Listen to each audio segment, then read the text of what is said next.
오늘 룻기의 마지막 시간입니다. 오늘 송구 영신 예배에 룻기의 마지막 말씀을 나누게 하신 하나님께 찬양과 영광을 올려드립니다.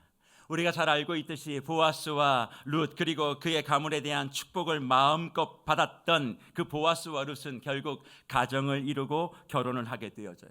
그런데 성경은 그 결혼의 모습을 오늘 본문 4장 13절에서 이렇게 이야기하지요. 이에 보아스가 룻을 맞이하여 아내로 삼고 그에게 들어갔더니 여호와께서 그에게 임신하게 하심으로 그가 아들을 낳았다, 그렇게 말합니다. 사실 이 본문을 그대로 원문으로 해석해 보면 보아스가 룻을 취하였다 혹은 그녀가 그에게 아내가 되었다라고 하는 문장이 기록되어져 있습니다. 사실 이 내용을 읽으면 우리는 감흥이 별로 없지만 룻의 입장에서 보면 이 세 가지 단어, 보아스의 아내가 되다라고 하는 이 말은 상상할 수 없는 축복입니다. 왜 그럴까요? 이방 백성입니다. 이방 여인으로 죽은 자의 아내였던 여인이 유력한 자의 아내가 된다라고 하는 것은 간단한 문제가 아니지요. 결국 율법의 핵심인 고엘의 축복을 통하여 새 생명을 얻었으니 롯은 새 삶을 시작하게 된 것이에요. 단지 결혼을 했을 정도를 가지고 이야기하는 것이 아니라 롯의 삶 자체가 감격 그 자체였다는 것입니다. 그러면 그런 감격에 가득했던 롯에게 주어진 축복이 무엇일까요? 새로운 생명의 잉태입니다. 결혼을 했으니까 당연히 그 가정에 아이가 생기는 것 당연하다 생각할 수 있습니다. 하지만 룻의 행보엔 당연한 건 한 가지가 없어요. 모든 것이 특별함의 연속입니다. 왜 그럴까요? 오늘 우리가 읽었던 13절 하반절을 다시 보시죠. 여호와께서 그에게 뭐하게 하심으로, 임신하게 하심으로 그가 아들을 낳았다 밝히고 있기 때문에 그렇습니다. 아이를 주신 이가 누구예요? 하나님이라고 말씀하고 있습니다. 본문은 여호와께서 그를 임신하게 하셨다라고 말하고 있다라는 거예요. 그런데 이 임신했다라고 하는 말이 헤라욘이라고 하는 단어를 사용합니다. 헤라욘, 성경에서 3번밖에 등장하지 아니하는 단어를 왜 굳이 룻기에 하나님께서는 사용하셨을까요? 가장 먼저 이 헤라욘, 임신이라고 하는 단어를 사용했던 본문은 구약성경 창세기 3장 16절, 선악을 알게 했던 열매를 손을 댔을 때 그 여인을 향하여 네가 임신하는 고통을 얻게 될 것이다, 하나님이 징계하셨을 때 사용했던 단어가 바로 이 헤라욘이라고 하는 단어입니다. 그리고 또 하나는 호세아 9장 11절 말씀에 에브라임의 영광이 새같이 날아갈 것을 이야기하며 해산하는 것이나 아이 베는 것이나 임신하는 것이 없다라고 하실 때 이 말씀을 사용하고 계세요. 그러니까 창세기와 호세아에서 사용되어 있는 이 임신이라고 하는 말은 사실 부정적 의미를 사용하고 있습니다. 그러나 룻기에서 사용하고 있는 이 임신은 생명이고 새 출발이지요. 룻기 4장 11절과 12절에서 여호와께서 집을 세우시고 상속자를 준다라고 하는 축복이 상상할 수 없는 꿈과 같은 그 일이 실현되었고, 그리고 10년 동안 불임이었던 그 룻이 이런 일들이 일어나게 되었으니까 결국 이 임신을 하게 하신 주체 하나님 위에는 할 수 없다라고 하는 것을 강조하며 우리에게 말씀해 주는 것입니다. 생명의 주권자가 오직 하나님 한 분밖에 없다라는 것이죠. 그래서 룻이 무엇을 얻게 되었습니까? 아들을 등남했대요. 그녀가 아들을 낳았다, 그렇게 본문은 우리에게 가르쳐주고 있습니다. 그런데 이 본문이 굉장히 독특합니다. 이 본문을 이야기하고 있는 원어의 성경은 와테레브 벤이라고 하는 구문을 사용하고 있는데, 이 단어는 아들을 낳았나 보다, 딸이 아니라 아들이었나 보다, 성별 정도를 이야기하기 위한 그런 문구가 아닙니다. 오늘 여기서 얘기하고 있는 그녀가 아들을 낳았다라고 하는 이 구절은 성경 전체에서 12번 동일한 문구를 사용하는데, 이 문구를 사용한 곳을 찾아가 보면 우리는 깜짝 놀랄 일들을 경험하게 된다는 거예요. 도대체 이 문장이 어디에 썼을까? 가장 먼저 창세기 4장입니다.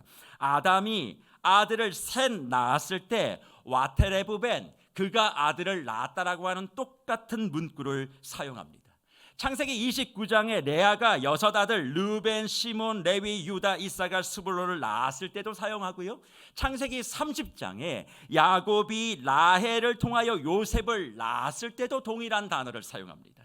그리고 창세기 38장에 가면 유다가 수아를 통해서 아이를 낳지요 엘과 오난을 낳습니다. 그때도 동일한 문장을 사용하고 심지어 출애굽기 2장에 요게벳을 통하여 모세를 낳았을 때도 이 구문이 그대로 사용된다는 거예요. 그리고 마지막으로 이 룻까지 포함하며 하나님께서는 이 문장을 사용하고 계시죠. 그러면 지금까지 말씀드렸던 이 모든 문장의 공통점이 무엇인가? 하나님의 구속사를 이끌어가는 아이들이 출산되었을 때 하나님은 와테레브벤, 그가 아들을 낳았다라고 하는 그 단어를 사용하시며 이 아이의 출산은 그냥 아이가 태어난 것이 아니라 나의 구속의 역사를 이끌 인물로서의 강조점을 우리에게 허락하시며 말씀해 주고 있다는 것입니다. 룻이 왜 이런 축복을 받을 수 있을까요? 장로를 통하여 이미 받았던 축복이 무엇입니까? 라헬과 레아와 같은 그런 집안이 되게 해달라, 이스라엘의 가문을 시작하는 그런 가정이 되게 해달라고 이미 간구했기 때문에 하나님은 그 간구를 그대로 받으셔서 그것을 성취하시고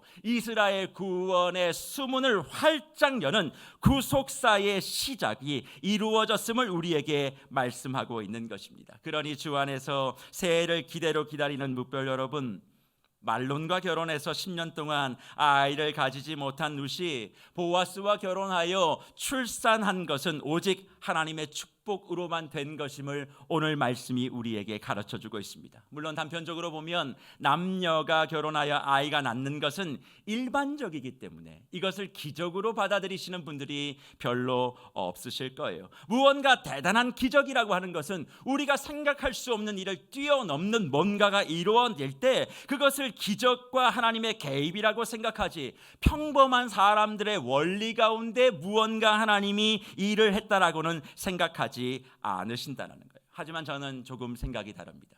성경에서 말씀하고 있는 기적의 진짜 모습, 그것은 우리의 평범한 일상 속에 하나님께서 들어오셔서 우리의 평범함을 비범함으로 만들어내시는 것, 우리의 일상적인 삶을 특별하게 만들어내시는 것에 하나님의 능력과 역사와 기적이 있는 줄 믿습니다. 저는 이런 은혜가 우리 모든 주의 묵별들 가운데 가득하기를 간절히 축원합니다. 대단한 것이 아니에요. 많은 위기와 어려운 가운데서도 우리를 보호하시고 오늘 송구 영신의 자리까지 인도해 주신 그 하나님의 능력이 바로 기적이고 하나님의 개입이며 하나님의 역사인 줄 믿습니다. 나는 남들과 달리 달라진 것도 아무것도 없어. 내가 도대체 무엇이 좋아진지 모르겠어. 1년 동안 애를 쓰고 나 나름대로 성실하게 나의 삶을 살아낸다고 애를 썼음에도 불구하고 무언가 더 좋아지는 것 하나 없는 것 같다라고 생각하시는 분들이 분명히 계실 거예요. 하지만 그런 나의 평범함에 특별함을 입혀가고 계시는 하나님의 개입과 섭리가 오늘 지금 이 시간 우리와 함께 하는 것이고 다가올 날에도 하나님께서 그런 은혜를 우리에게 허락해 주실 것입니다. 주님은 우리가 살아가는 일상에 엄청난 대반전을 억지로 일으키셔서 그의 일을 이끌어 가시는 것이 아니라 매일 반복되는 일상, 지루할 수 있습니다. 도대체 이것을 통하여 무슨 일이 일어날 것인가에 대해서 고민할 수 있습니다. 그런 일상에 조용히 개입하셔서 그가 이루시고자 하실 일들을 성취하시고 결과를 나도 모르게 맛보게 하시는 분이 바로 저와 여러분이 믿고 있는 여호와 하나님이신 것입니다. 그러니 올 한 해 내가 눈 깜짝할 일 하나 없다고 한숨 쉴 것이 아니라 매일 똑같은 일상 속에서도 주님의 인도하심과 주님의 기적 베풀어 주심이 나를 향하여 있었음을 이 시간 믿음의 눈으로 바라보며 한 해를 마무리하시고 다가올 새해를 준비하시는 저와 여러분이 되기를 간절히 축복합니다. 오늘 이렇게 우리가 함께 예배하는 것이 기적이죠. 수많은 어려움 가운데서도 무너지지 아니하고 주님을 붙잡고 가족들과 함께 송구영신의 예배에 나와 있는 것이 하나님의 은혜와 은총입니다. 주님을 믿고 있는 믿음 가운데 뭔가 죽었다 살아나는 그런 것만 기대하고 살아가는 사람들은 이단과 사이비자의 유혹에 빠질 가능성이 많지만 일상을 굳건히 붙들고 나의 일상을 해치지 않으며 오히려 나의 평범한 일상을 끝까지 보호하시고 그 속에 누구도 알지 못하는 하나님의 생명의 호흡을 불어넣어 주셔서 마치 내가 잘해서 온 것 같으나 그 뒤에선 주님이 밀어주고 계셨고, 내가 잘나서 앞선 것 같으나 실상은 하나님이 끌어주고 계셨고, 내가 너무나 힘들고 어려워서 누구 하나 나를 돌보아주는 것 같지 않으나 주님이 보이지 아니하는 그 팔을 펴서 나를 안고 업고 광야의 길을 걸어 오늘 송구영신 예배의 자리까지 오게 하신 것, 바로 이것이 주님의 기적과 주님의 개입이 아니면 무엇이겠습니까? 그러니 올 한 해 내게는 하나님이 함께하지 않으셨다고, 내게는 하나님이 내게 말씀하시고 능력을 베풀어 주는 것이 하나 없다고 마음에 뚱한 마음으로 이 시간 앉아있는 분들이 혹시 계신다면, 평범함에 찾아와 특별함을 만들어 주시고 나의 일상에 찾아와 소중함이 무엇인지를 말씀해 주시며 나의 아무것도 아닌 것 가운데 비범함을 만들기 위하여 지금도 쉬지 않고 나의 마음과 삶을 불꽃 같은 눈으로 지켜보고 계시는 그 하나님을 믿음의 눈으로 바라보며 올 한 해가 은혜였구나, 올 한 해가 감사였구나, 은혜의 조건을 찾는 것이 아니라 은혜 아닌 것이 무엇인가를 주님 앞에 나열하고, 주님, 모든 것이 은혜였습니다. 평범하게 사는 것이 축복이었습니다. 너무 유명해지는 것도 피곤합니다. 그러나 주님, 또 너무 떨어지는 것도 불편합니다. 적당하게 여기까지 오신 것, 그 은혜가 내게 족한 줄 아오니 주여 평범함을 올려드립니다.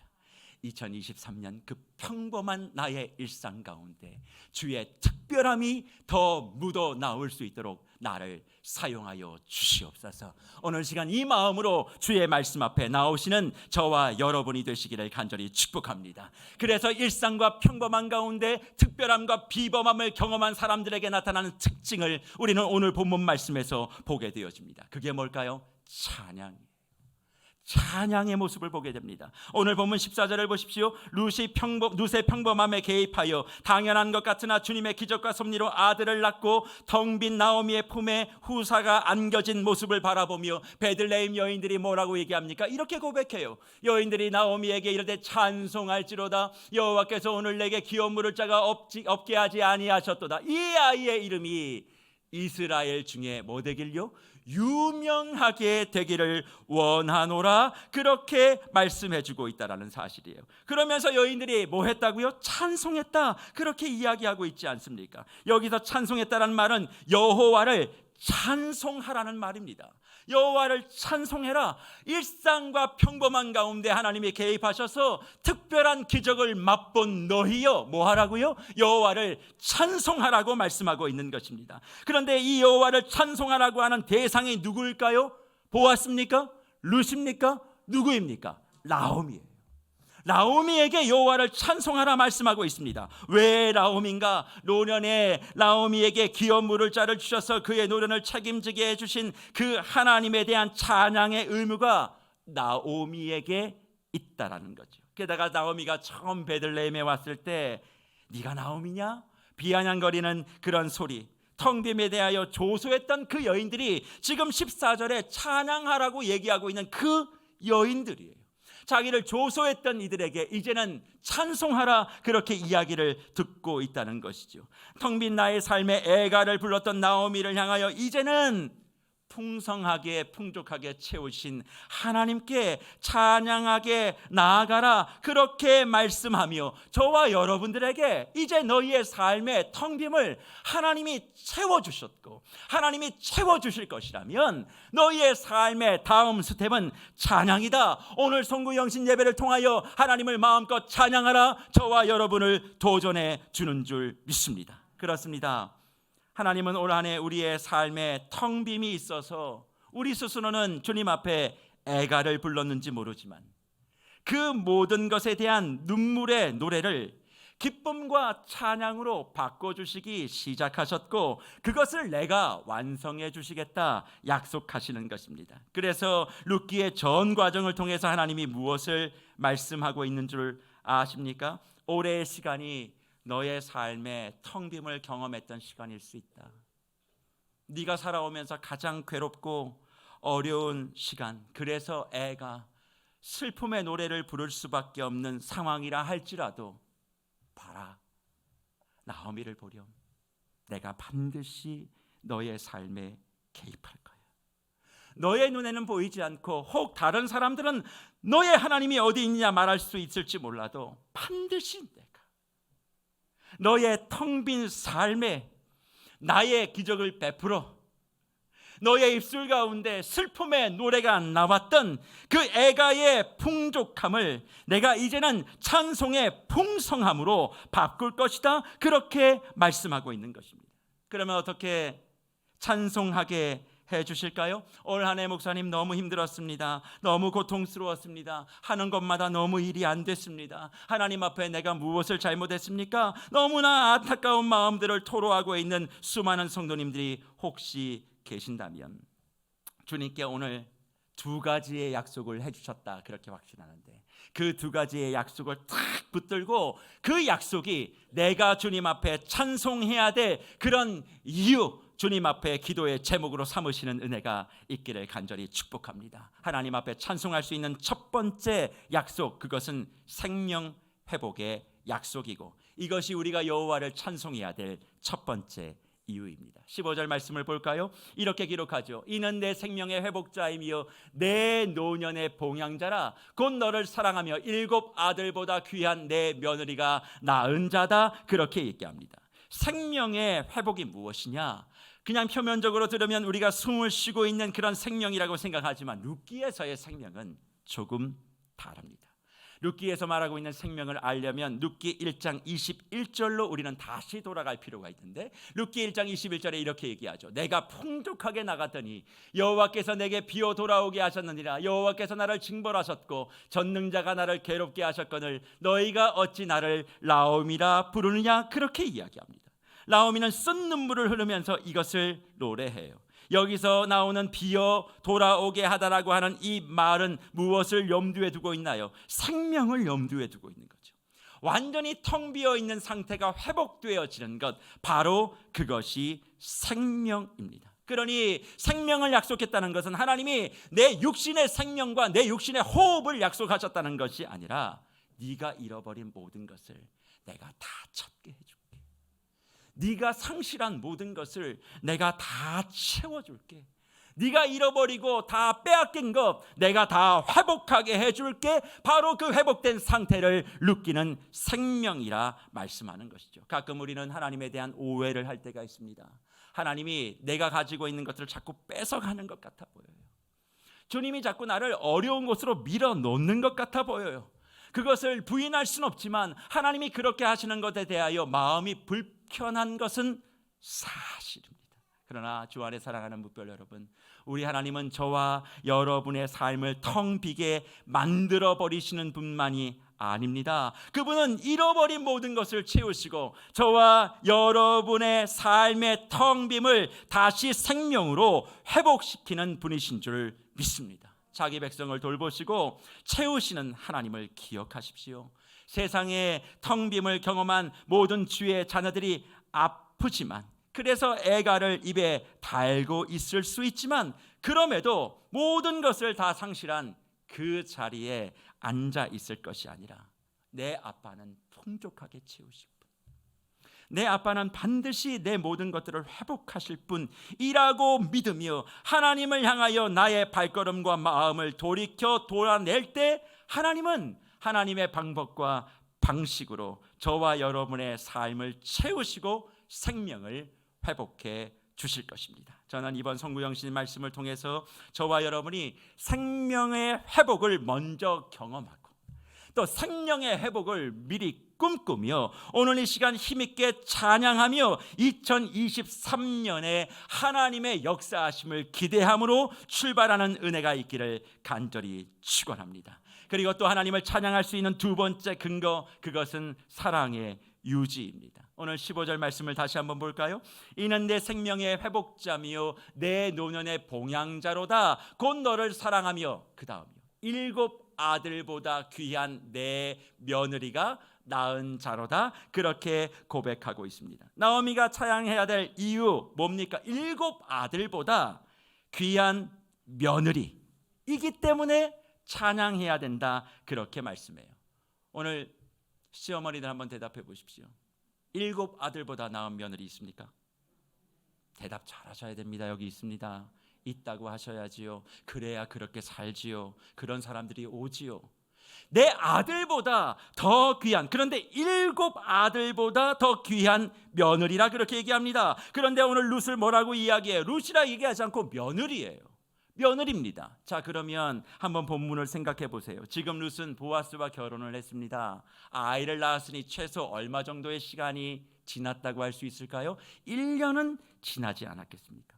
그런데 다른 사람과 이미 결혼하여 기업 물을 자가 되었던 그 룻을 성경은 나오미의 며느리, 1년이 지났는데도 나오미의 며느리라고 이야기합니다. 도대체 왜 그렇게 부를 수 있을까요? 룻은 보아스와 결혼 후에도 어머니가 죽지 않는 이상 어머니를 떠나지 않겠다라고 했던 충성과 인애를 여전히 지켰기 때문에 그렇습니다. 도대체 어떻게 이렇게 할 수 있었을까? 나오미의 모든 것을 다 해결해 주고도 남을 만큼 다 했습니다. 그럼에도 불구하고 룻은 여전히 나오미를 살피고 있다는 것이죠. 이유가 뭡니까? 상황이 달라졌지만 내가 하나님 앞에 맹세했던 헤세드, 그 충성과 사랑과 인애와 긍휼은 변함없이 유지되고 있는 이 사실 때문에 성경은 7 아들보다 더 나은 며느리라고 이야기하고 있는 것입니다. 주 안에 사랑하는 무별 여러분, 우리가 애가 가운데서도 찬송할 수 있는 두 번째 이유는 다른 것이 아닙니다.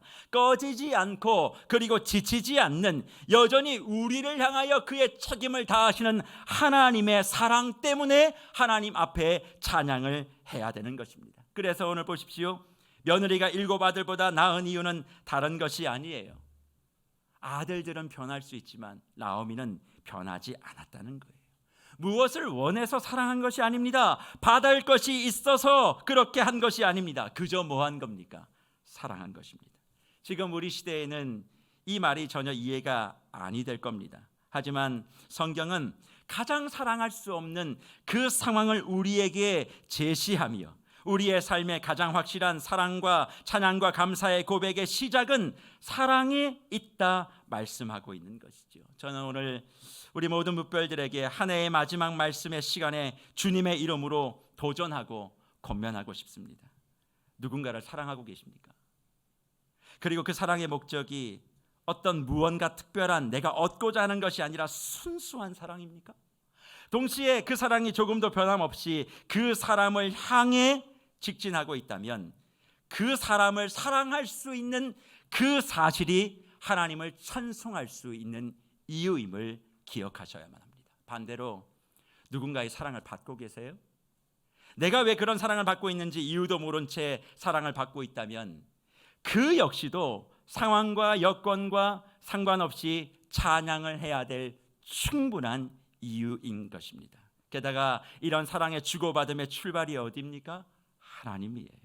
변함없이 끝까지 언제나 목적 없이 나를 사랑해 주시고 나의 사랑을 받고자 기다리시는 그 하나님이 오늘 이 시간 우리가 찬양해야 될 분명한 이유라는 것입니다. 하지만 그럼에도 불구하고 우리는 무엇인가 내가 원하는 것이 있을 때 찬양하고 싶은 것을 부인할 수 없어요. 왜요? 사실 7 아들이라고 하는 것의 성경의 의미를 좀 더 묵상해 보면 이것은 내가 바라고 소망하는 모든 것을 상징하는 것이기 때문에 그렇습니다. 성경의 7 자녀라고 하는 것은 완전수를 이야기하거든요. 내가 원하는 모든 것들을 이야기하는 거예요. 근데 하나님은 7 자녀가 아니라 그렇게 말씀하세요. 7 아들보다 더 나은 며느리, 신기하게 7 아들보다 더 나은 사람을 선택하는 경우가 성경에 참 많습니다. 대표적인 사람이 누굴까요? 다윗입니다. 8번째 아들이잖아요. 7 형제를 마다하고 다윗을 택하신 그 하나님처럼 공통적으로 오늘 이 시간 우리에게 한 해를 마무리하시며 지시하시는 것은 다른 것이 아닙니다. 누군가를 향한 사랑과 인해 또 누군가에게 내가 사랑을 받고 있고 그 사랑이 확인되지 못하고 내가 누군가를 사랑하지 못한다 할지라도 하나님이 나를 사랑하고 계심을, 하나님을 내가 사랑하고 있음이 이유가 되어 주님 앞에 마음껏 찬송하는 오늘 송구영신 예배가 되라 우리에게 말씀하고 있는 것입니다. 그러니 지금 이 순간 이 시간 이 자리에 사랑하는 사람이 있으십니까? 그 사랑은 며느리가 시어머니를 사랑하는 정도의 사랑입니다. 어찌 보면 불가능한 사랑이잖아요. 근데 그 불가능한 사랑을 주고받고 있다면 뭐 하라고요? 기뻐하시라고요.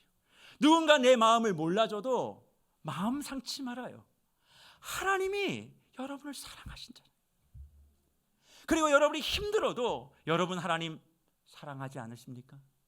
그 사랑이 오늘 이 시간 있다면 누가 내 마음을 몰라줬다고 마음에 분통하지 말아요. 내가 이걸 했는데 저 사람이 못 알아줬다고 속상해하지 말아요.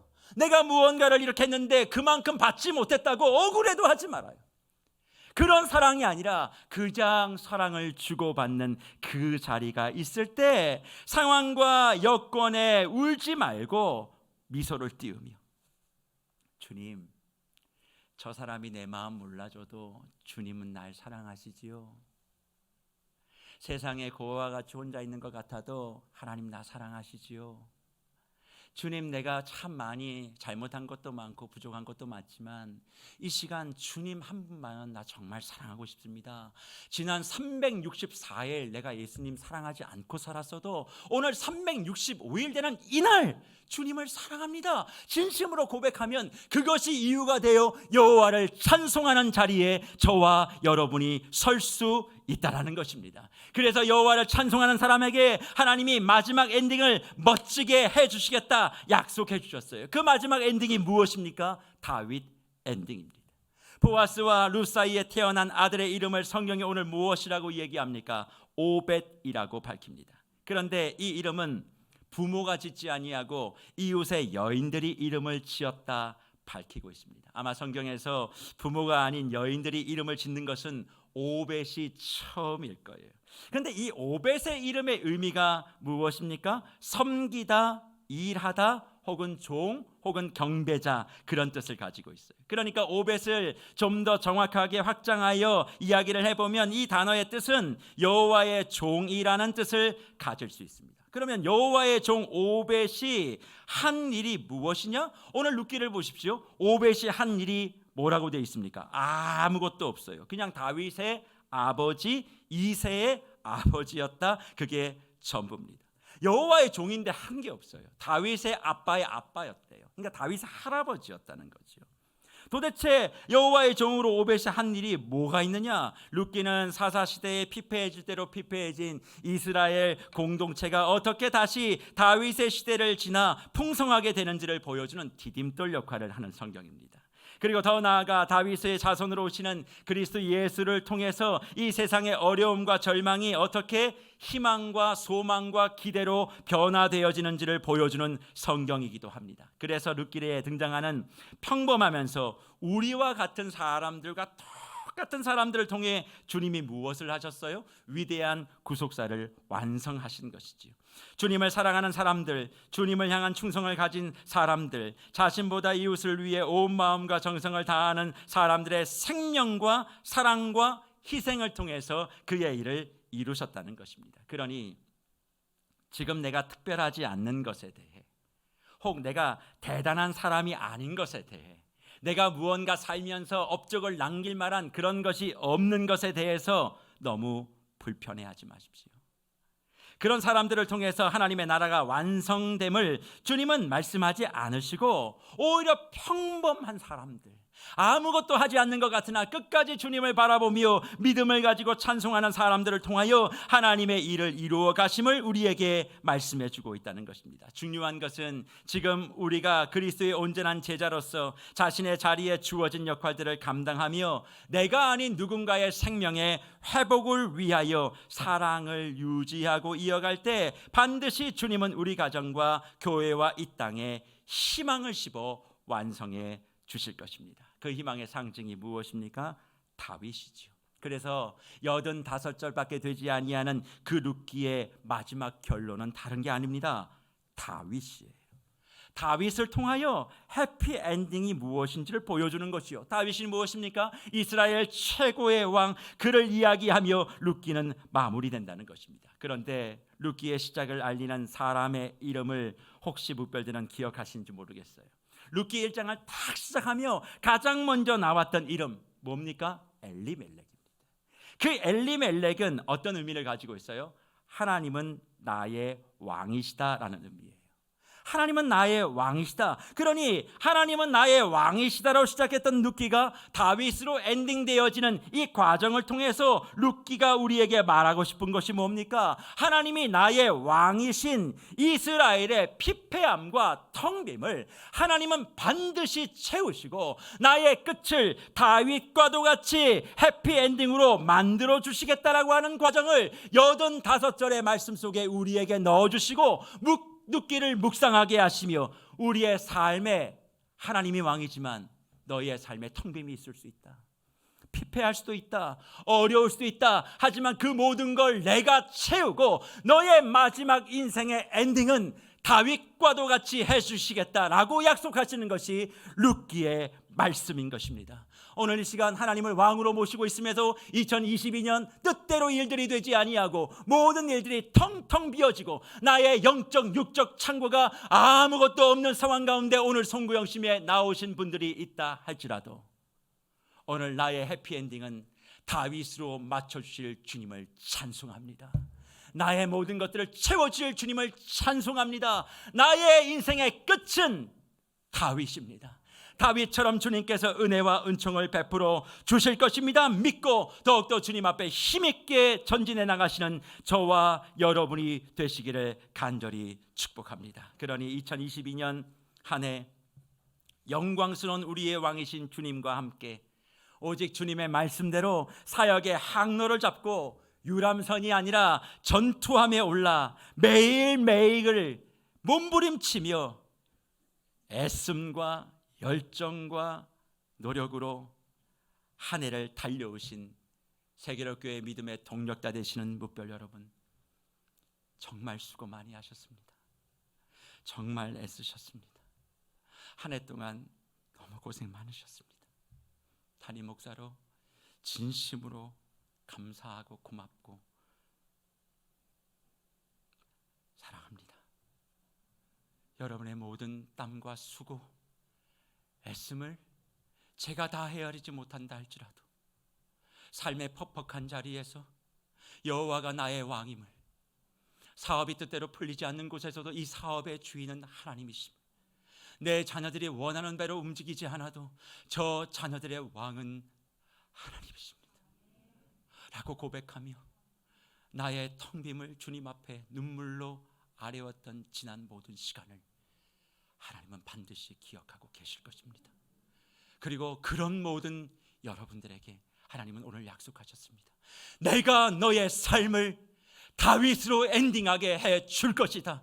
내가 반드시 너를 영광스럽게 인도할 것이고 너의 삶을 지켜 흔들고 채우기에 부족함이 없는 은혜를 주실 것이다 말씀해 주시는 줄 믿습니다. 특별히 세계로교회가 은혜의 대장정의 길을 걸어가고 있습니다. 이 모든 길들 가운데 산적해 있는 문제들이 많이 있다 할지라도 저는 확신합니다. 하나님이 내 삶의 주인이고 몸된 교회의 왕으로서의 마음만 우리가 분명히 걸어간다 할지라면, 비록 굽이굽이 길을 걸어가고 굴곡진 길을 걸어간다 할지라도 이 은혜의 대장정의 끝은 반드시 다윗 엔딩일 줄 믿습니다. 저는 오늘 이 시간 송구영신 예배에 참여하는 모든 저와 여러분의 가정과 자녀들의 삶의 여정도 그 끝은 다윗으로 마무리되기를 축복합니다. 그러니 한 해에 대한 부족함을 오늘 이 시간 다 내려놓고 다시금 우리의 텅 빔을 채워 생명과 사랑과 회복을 넘어 부흥으로 인도하여 주시는 그 하나님 앞에 주님 끝까지 사랑하겠습니다. 끝까지 따라가 보겠습니다. 내 삶을 채우실 이는 하나님밖에 없습니다 라고 고백하며 내 삶의 끝을 그리세요. 그게 뭐예요? 다윗 엔딩입니다. 내 삶의 다윗 엔딩 혹시 합니까?